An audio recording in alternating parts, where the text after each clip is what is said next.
Good morning mga kalapatids. Yun, welcome back sa channel natin. May nagre-request no, mag-update muna daw tayo sa mga kalapati natin. Kaya ngayon mag-update tayo sa mga kalapati natin no. Papakita ko sa inyo yung mga sinasakay natin sa sa BBC no ngayong season na to. Tapos yun, magpaparonda tayo ng mga kalapati natin. Tara.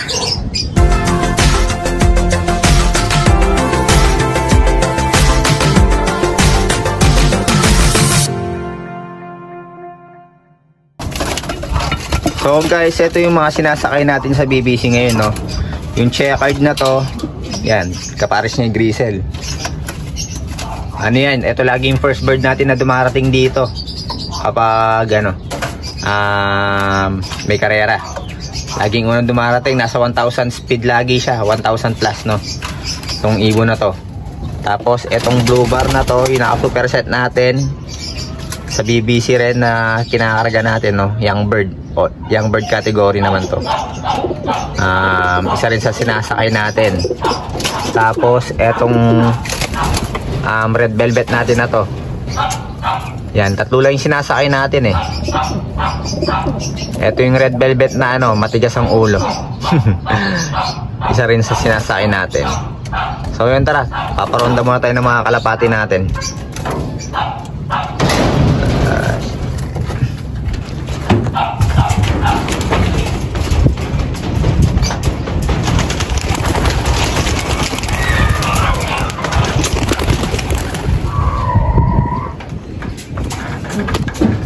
Ito pa, may naiwan pa.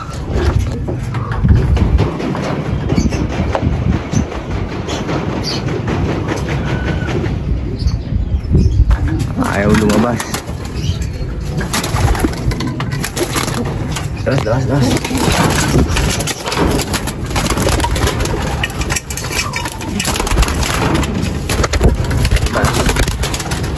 Yun.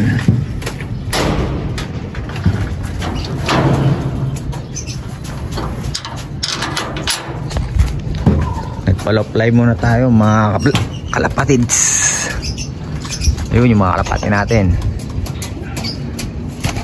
Tapos pala yun no, eto bagong loop natin, pinagawa ng kapatid ko. Ayan no, medyo malaki siya, medyo malaki. Mas malaki siya kaysa dun sa nakaraan. Pero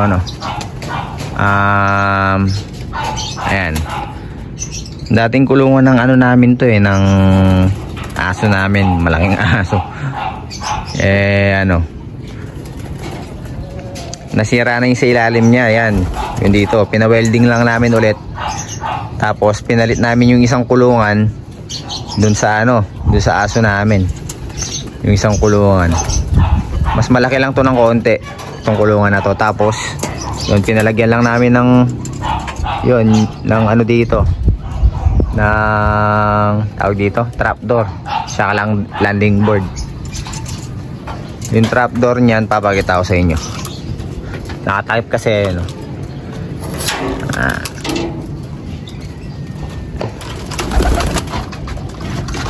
yan, ganyan yung landing board niya, parang katulad lang nung nakaraan no. Yun, tapos medyo malaki siya. Kakatapos lang gawin nito kahapon lang natapos itong na to itong kulungan na to. Pakita ko sa inyo. Yan, medyo malaki siya, medyo malaki rin no. Tapos konti pa lang yung perch, di pa masyado nalalagyan ng perch kasi kakatapos lang kahapon nito pero malalagyan din natin ng perch to pag siguro mamaya. Yun, kasi mga kalapati natin na yun, nag-ronda pa rin. A few moments later. Ayun, nandito na yung mga kalapati natin, bumaba na. Hindi man sila masyado matagal nag-ronda kaya sa bumabawi na lang tayo sa mga toss, sa mid-toss ganyan. Sa mga club, pag may mga mid-toss sila, pinapasakay natin yung mga kalapati natin para nasasanay sila sa malayong liparan. Yun. May mga ina-out din tayo dyan na ibang kalapati Katulad niyan, yung barako na yan, pinapa-out ng kapatid ko. Saka yung kapares niya, yan. Pinapa-out niya rin. No? Masyado na kasing maraming kalapati natin eh. May mga nakasalang kasi tayo sa ibaba. Yung may mga ano, may mga nakuha tayong ano, mga may linyadang kalapate. Papakita ko sa inyo sa susunod, no. Yung mga kalapate natin na nakasalang sa ano, sa baba. Nasa baba yung ano, binaba namin yung mga breeder namin. Bali papalitan namin yung mga ano, yung mga kalapati namin na ano, nandito sa taas. Bali yung mga iaanak ng mga nasa baba namin, yun yung ipapalit namin. Pero may mga ititira kami dito sa taas, no, katulad nung ano. Yun, yung dalawang checkered na yun, magkapatid yun, nestmate. Japan, Alasingsing naman yung ano nun, bloodline ng mga yan. Tapos etong blue bar na to, ititira din namin to. Sa akin to eh. Nakasingsing to ng BBC South sa December ang ano, ang karera na ito. Bali ang bloodline na ito, Vandenbroek. Vandenbroek, tapos yung tatay niya Vandenbroek, yung nanay niya Japan naman, pure na Japan.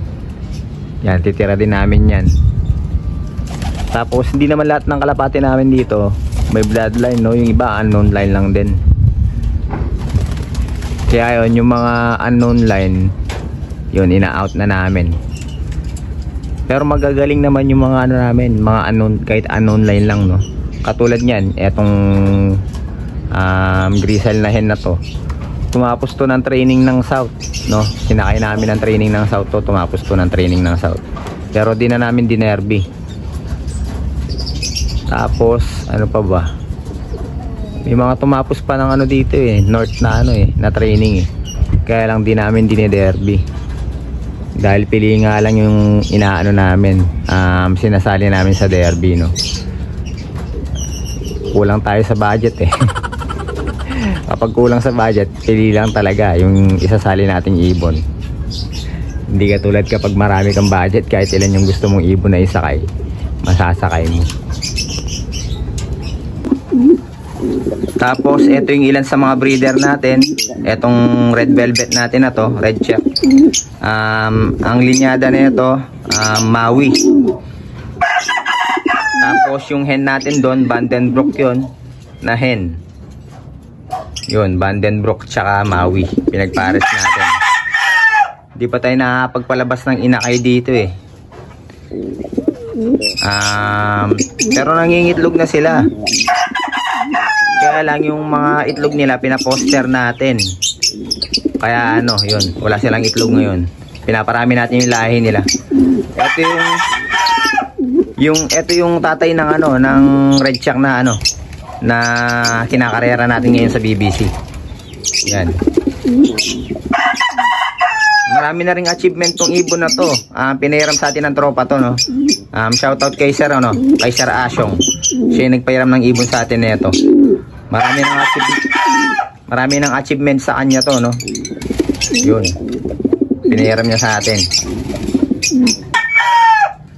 Tapos eto naman, magpares. Pinahiram din ng tropa ng kapatid ko, no. Shout out kay Sir Joshua, siya nagpahiram nito.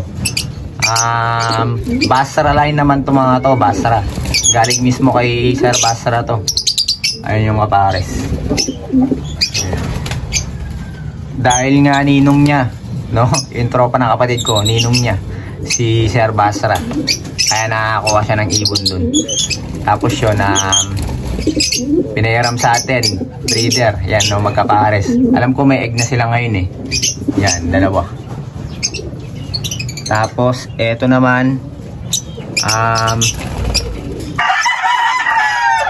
sa natin ano, para ano, yun. Eto yung tatay ng ano, nung checkered natin sa taas na Japan Alasingsing, no. Eto, Japan Alasingsing to. Yun, bigay din ng tropa to. Yung mga, may mga bloodline natin dito, halos bigay ng tropa. Tapos yung kapair niya, ano, yun, no, dito. Buksan natin. Yun. Tanggalin natin yung sibong. Yan, may egg na sila ngayon eh. Ito yung anak ng ano natin, ng Santa Ana Cagayan finisher natin. Tapos ang kapares niya, yung Mariano Lee natin na hen na dumulo din ng Santa Ana Cagayan, no. Kaya lang, yun, nawala dun sa Santa Ana Cagayan. Yung ano natin, Mariano Lee natin na hen, no, yung mabilis umuwi. Eto, nanay niya yun, tapos yung tatay niya, yung Santa Ana Cagayan finisher natin. Yung nasa ano natin, nasa cover photo natin sa Facebook page natin, yun ang tatay na ito. Tapos ito namang ano, kung nagtataka kayo bakit may black na ano dito, na sibong dito. Ano to, pinaposter natin sa kanila to. Kasabay to nung ano eh, nung nasa taas natin na young bird eh, yung mga Japan Alasingsing natin na anak na ito. Kaya lang mas malit pa ng konti ito.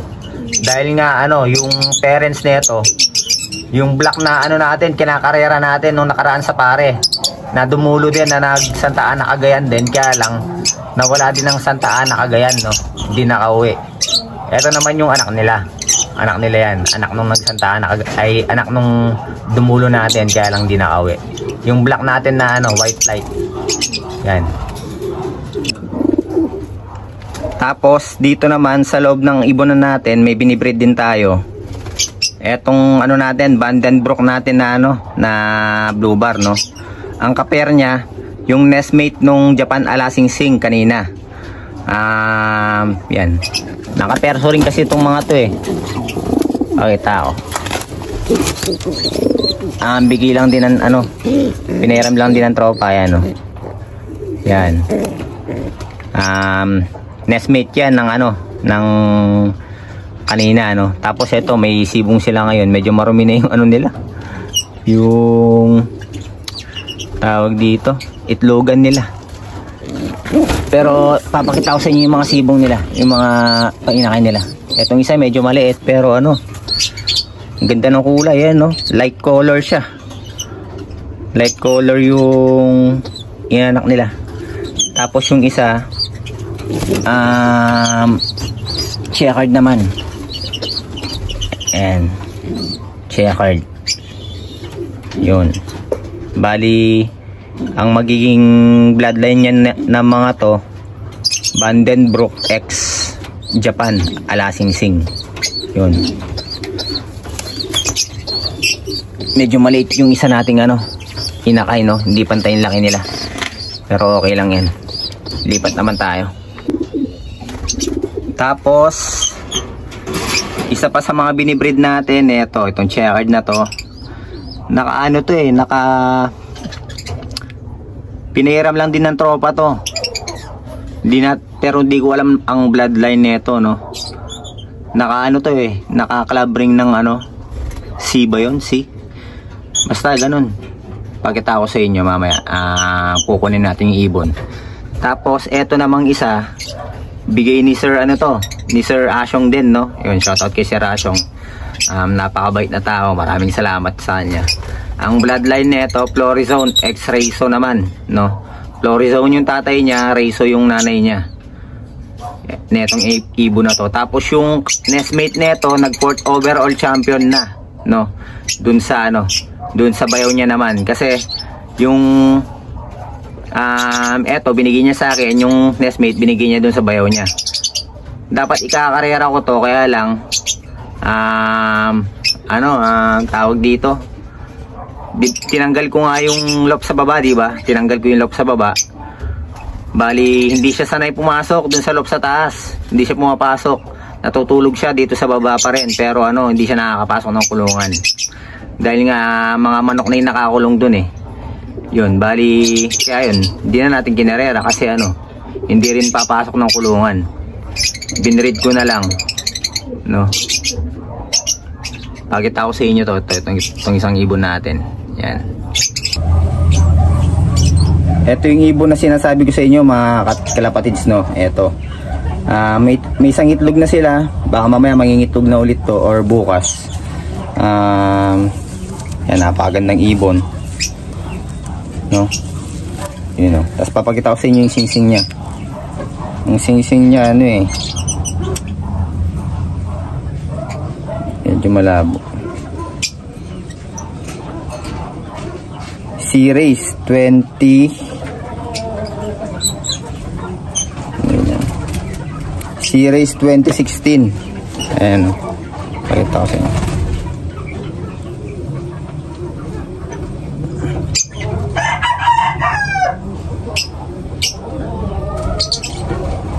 Kita ba? Hindi masyadong kita, no? Ayan. Basta yun, series yung nakalagay sa ano niya. Sa singsing niya. Pero hindi namin alam yung bloodline nito. Hindi namin natanong dun sa tropa na ano, pinagkuhanan. Pero magandang ibon. Ganda ng ano. Oh. Ganda ng ibon. Talagang one piece. Ganda ng katawan. Yun, kaya binirid natin. Susubukan natin yung lahi niya. So yun mga kalapatids, pinakita ko lang sa inyo yung mga ano natin, mga kalapati natin, nag-update lang tayo, no. Bali yung mga unknown line sa taas natin, papalitan natin naman yung mga linyada na talaga. Pero yung mga unknown line na yun, magagaling din na ibon yun, no, dahil sinasakay din namin ng training yun. Tumatapos din ng training yung mga yun. Pero syempre hindi naman namin kinakarera. Hindi pa namin nasubukan hanggang dulo. Pero yun, sa mga gustong mag-avail nung ano, mga ina-out namin, no, PM nyo lang ako. So yun, nag-ano lang tayo mga kalapatids, nag-update lang tayo sa mga kalapati natin. Huwag nyo sana kalimutan mag-follow at mag-subscribe sa aming Facebook page at YouTube channel. Maraming salamat mga kaibon, mga kalapatids. Ingat and God bless po sa inyong lahat.